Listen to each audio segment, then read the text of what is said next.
internet becomes an unavoidable tool in people's daily lives, the need for domain hosting grows across the world, and Mauritius can pride itself to be the center for Africa's IP address delivery. Afrinic, which is based in Eben, provides this service to the whole continent. Golf attracts and proves to be a niche for the tourism industry to bet on, as the International Association of Golf Tour Operators award Mauritius Best Golf Destination for the Indian Ocean, African and the Gulf region. And the European Union forecasts a lower growth rate for the whole Eurozone for 2019.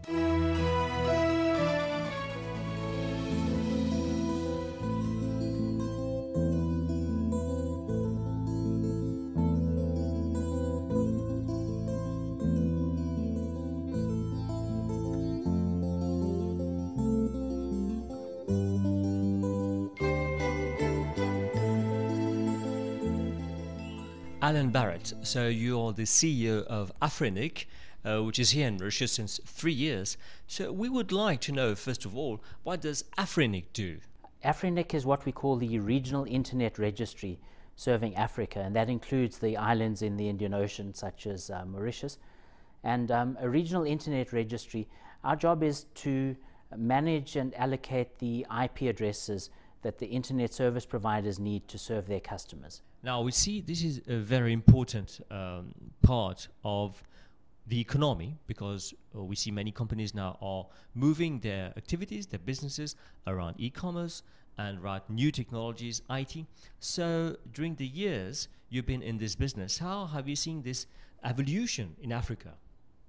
I think the internet is critical to the success of Africa. I think it drives economic development in so many ways, and so we see the internet growing throughout Africa, perhaps faster than in other parts of the world, because we started later, and we see internet penetration in Africa steadily growing. Mauritius has a very high internet penetration. Other parts of Africa are very varied. Some countries have high penetration and some lower, but they're all increasing, and I think that'll bring economic advancement. Okay, your basic role, like you said, your main role is to provide the IP address and then manage them. But is that it for Afrinic? Or do you have other services that you offer to accompany those companies? So the reason we exist really is to manage those IP addresses, to allocate them, to keep a list of which IP addresses go to which internet service providers. But our role is broader than that. We also do training and outreach to encourage the development of the internet throughout Africa. We support network operator groups. We engage with governments to persuade them or to talk to them about internet development. Okay, you've got Afrinic for Africa, you've got other organizations for America, North America, South America, Europe, Asia. But why the need for Afrinic? I mean, people could have gone to an organization in America or Europe. Why Afrinic? So a long time ago, in the 90s, in fact, the internet service providers then did get all their IP addresses from America. It was all centralized. But around the middle of the 90s, that started changing and it was decentralized. And 5 regional internet registries were set up to serve different parts of the world. And so there's one for North America, one for South America, one for Europe, one for Asia and the Pacific, and then there's Afrinic serving Africa. Now, we see that internet is around everybody, commerces, businesses, people working around with it.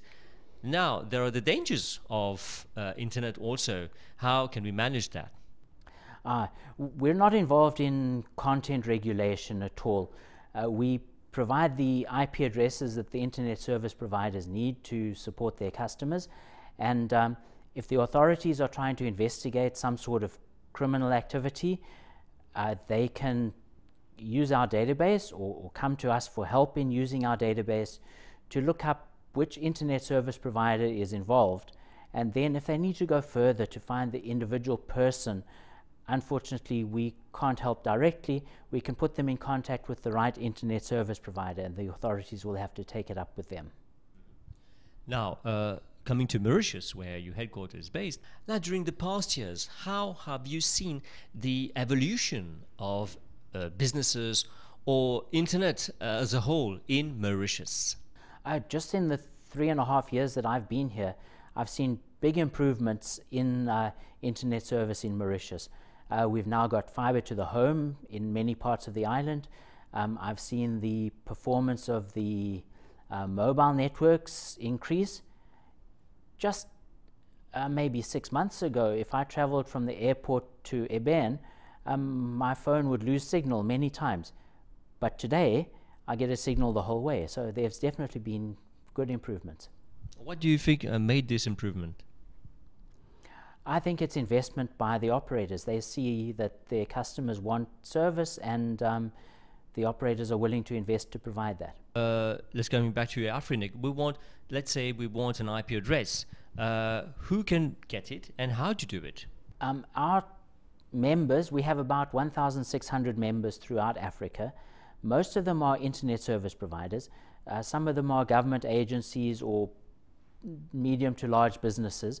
And the way they get their IP addresses is they have to become a member of Afrinic, pay a fee, and they need to fill in an application form where they explain how many IP addresses they need, what they will use it for. They have to give a projection for the next 6 months of how they'll use the space. And as long as they can do all that, it's open to any organization. But typically it will be businesses which are large enough that they can justify the use of at least 1,000 IP addresses. Okay, Africa, you said, is a booming continent. Everyone wants to go to Africa with the resources, physical resources, but they also need internet. What's the potential of Africa? The new technologies, like you said, IoT, the Internet of Things, I view that really as just many more devices connected to the same internet that we've always had. So it's going to increase the number of devices on the internet. It's driving a demand for a new internet protocol called IP version 6. The old internet protocol that we've been using since the 1980s was called IP version 4. And it had about 4 billion IP addresses, 4,000 million IP addresses for the whole world. Now, the world population is more than that. Obviously, it's not enough. And the answer is a protocol called IP version 6, which was developed in the 90s. And in some parts of the world, it's already reached about a 50% penetration. I think the world average is around 25%.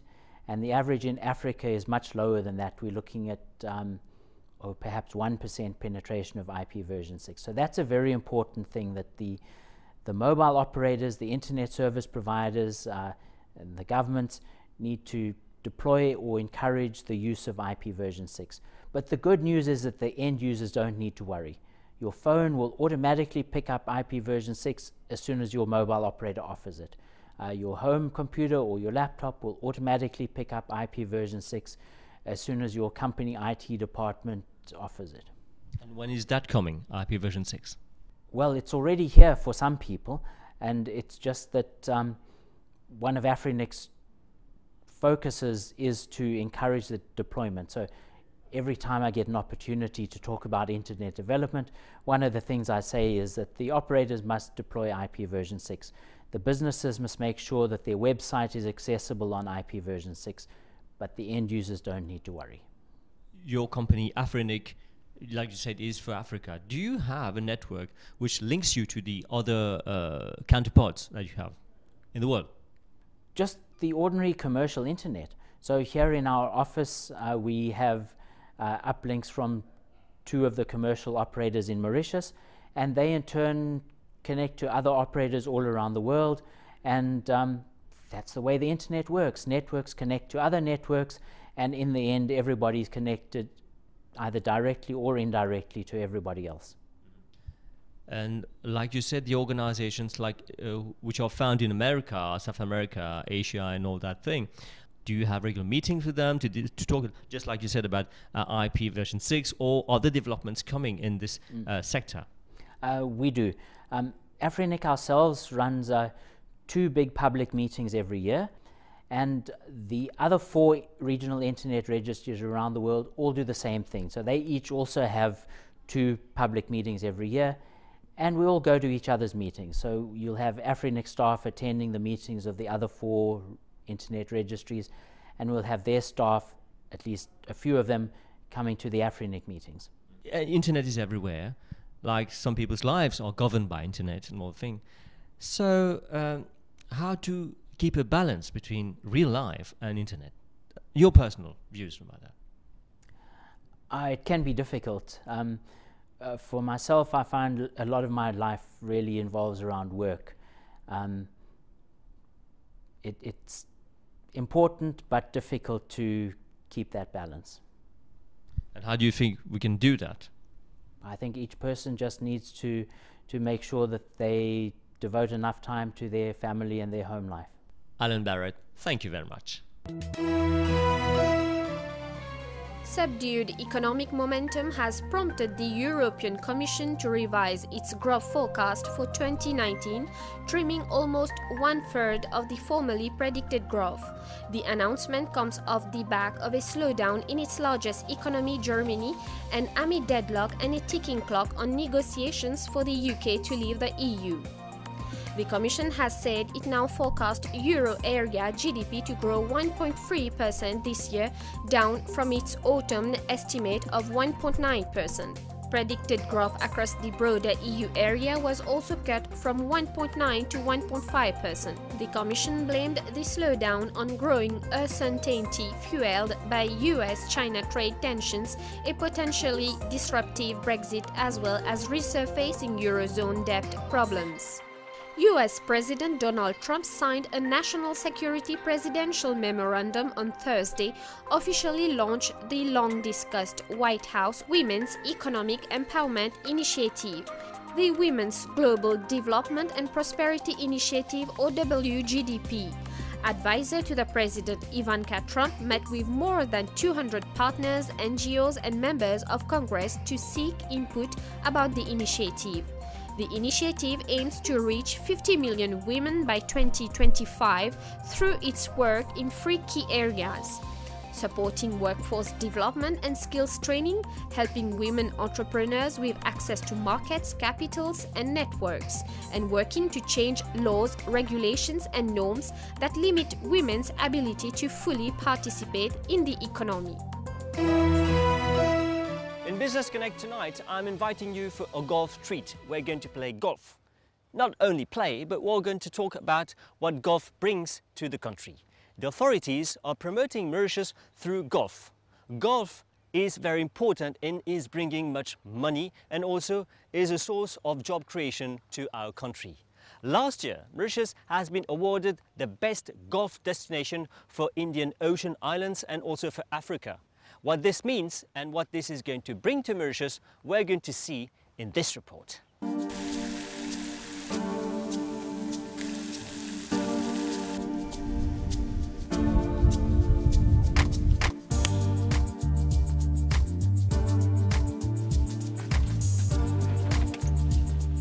Sébastien Abdullo, thank you and for welcoming us here at Bellemare Plage. Thank you, Rishi. So Constance Bellemare Plage has been hosting many international events in golf during the past years, and you yourself have been in this industry.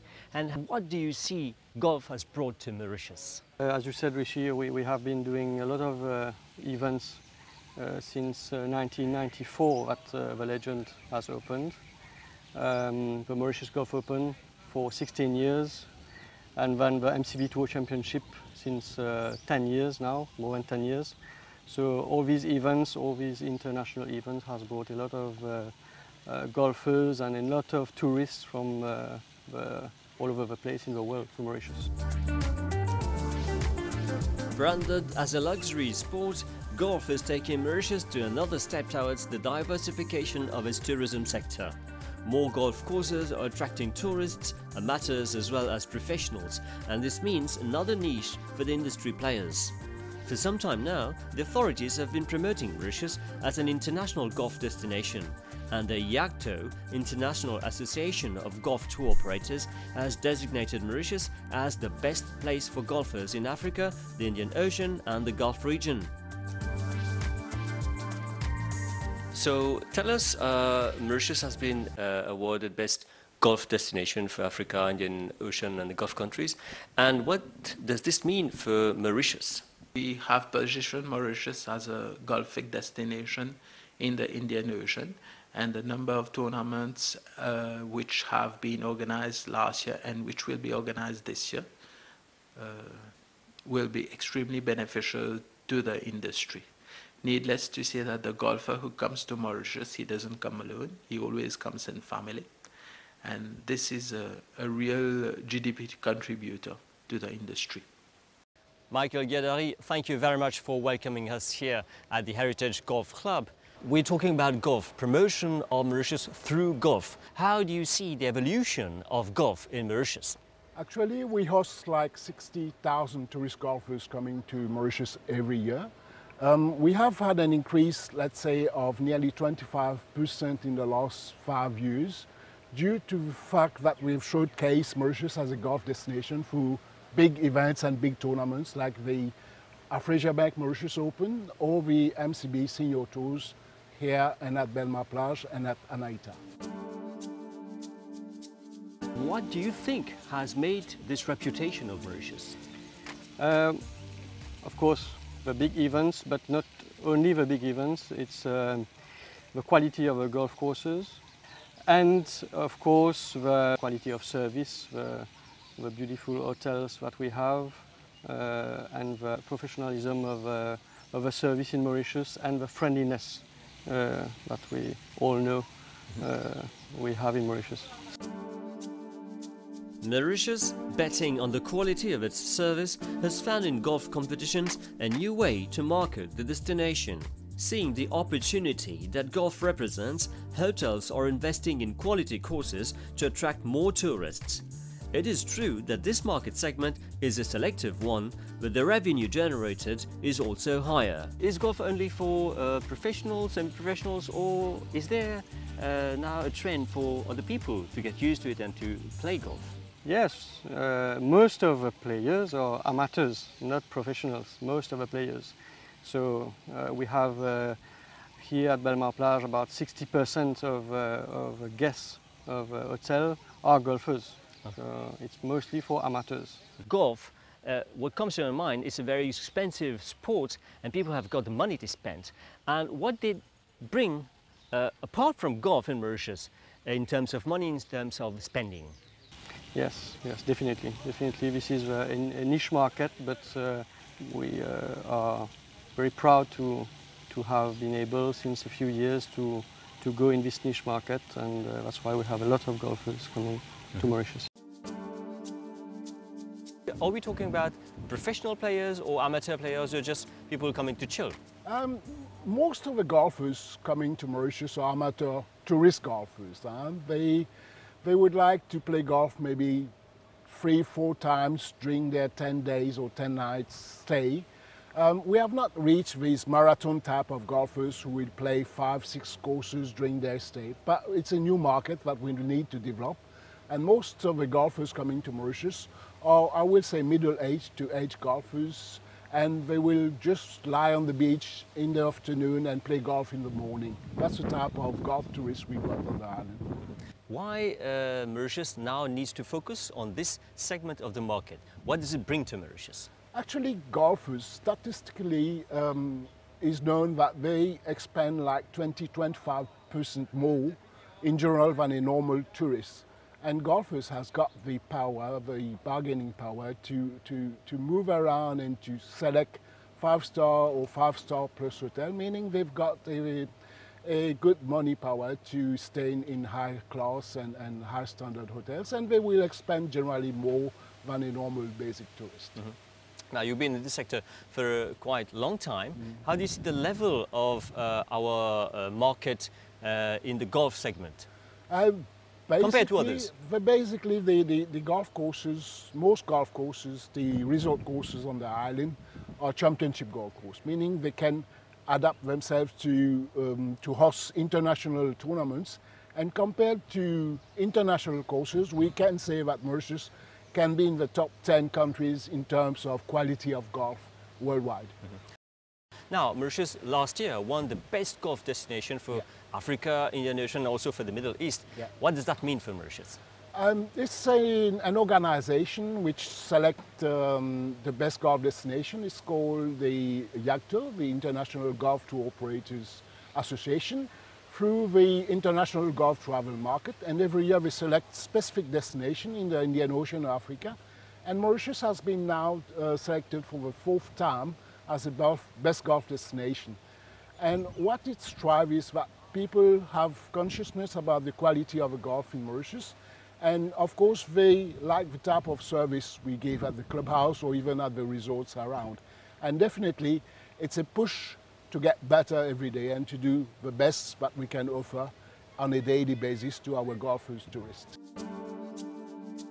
While Europe remains the main market for Mauritius, the operators are tapping for new opportunities in Asia and the Middle East. Now, what kind of customers do you see who are interested in golf? Actually, most of our clients come from Europe because they will play golf during their summertime, meaning from mid-March to mid-September in Europe. And as from September to April, they will come to Mauritius or destinations like Mauritius to play golf. But we are striving to get also some Asian golfers who mostly travel during our winter season, and it will increase definitely in the next coming years. And what type of customers do you see who are interested in golf? We have from Europe, from Africa, South Africa. We have also from Asia, but mostly, of course, mostly from Europe. Now, in this year, how are you going to use golf again to promote Mauritius? Actually, this year we will foresee the organization of different tournaments, among which we have the Afrasia Bank tournament, you have the MCB Golf, and you have the one which is organized by the Vanilla Islands, which is 2 days golfing at Réunion and 2 days in Mauritius. And we will keep on promoting Mauritius as a golfing destination by inviting the press and the participation in various salons. International competitions have raised the standard of golf courses. Now Mauritius competes with the finest. The new niche brings along new job opportunities. What we need to do is continue what we've been doing. Have beautiful golf courses, well maintained, nice service, and I'm sure we will have more and more hours like this. Now we're talking about golf. When the players they come, they spend money, they play and all that. But what does that mean in terms of job creation for Mauritius? For example, when we do our main event in December, the MCB Tour Championship, we have about 100 staff who is working on this event. Plus we have for caddies, only for caddies, about another extra 100 caddies working for this event. So it brings a lot of to the industry and to the local people as well in terms of jobs in Mauritius, because we don't have only 2 courses in Mauritius, we have 10 courses in Mauritius, so it brings a lot of jobs around. Now you see, those customers you've said, they've got money, they can spend a lot, they bring much money to Mauritius. That's directly what they bring to Mauritius. But indirectly, in terms of job creation, what can a golf course bring to Mauritius? There are lots of opportunities coming in. It's not only about to have a golf director or someone working at the golf, but there are lots of things coming up with the construction of a golf course, of course, and the running of a golf course. For the running of the golf course, let's say we have like 30 greenkeepers working directly on the greens for the golf course. And for one golf, we'll get like 40 caddy masters, caddies, and even marshals on the course. So we have a lot of span to develop let's say, the human resource type in the golf industry. And we would like to train some more caddies and caddy masters, because this will come more in the future. Like the Asian market, they like to play with caddies, and we need some more caddies on that end, which is missing. One day it's my dream to open a caddy golf school in Mauritius, but for the time being, it's the government side to decide if they want to move in this direction. Now, we've seen that, okay, you said mostly tourists are coming here to play, but are the golf courses also accessible to Mauritians? Yeah, definitely, because all the courses are open to Mauritians. We have a special rate compared to tourists. We have a special rate for locals and for residents of Mauritius. It's nearly 1/3 of what a tourist will pay to play golf, non-resident of the hotel for Mauritian. And one thing is important to say, we as golf management company or golfers, we like to grow this game. And to grow this game, we'll try to make some youngsters around the golf course, like in Belhomme here. We train the youngsters and initiate them to golf. So it can be a future, we can have a future champion in Belhomme or in Belmar or somewhere where we have a golf course in Mauritius. Michael Yadari, thank you very much. It was a pleasure. Take care.